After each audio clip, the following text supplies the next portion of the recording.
رمضان المبارک کا تیسرا اور آخری عشرہ شروع ہوتے ہی ملک بھر کی مساجد میں لاکھوں افراد اعتکاف میں بیٹھ گئے۔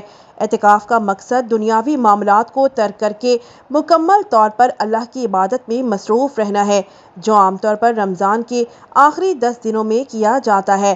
اعتکاف کا آغاز 20ویں اور 21ویں روزے کی درمیانی شب سے ہوتا ہے اور یہ عبادت عید کا چاند نظر آنے پر مکمل ہوتی ہے۔ ملک بھر میں چھوٹی اور بڑی مساجد میں ہزاروں افراد اس سنت پر عمل پیرا ہو رہے ہیں، جہاں ان کے لیے خصوصی انتظامات کیے گئے ہیں۔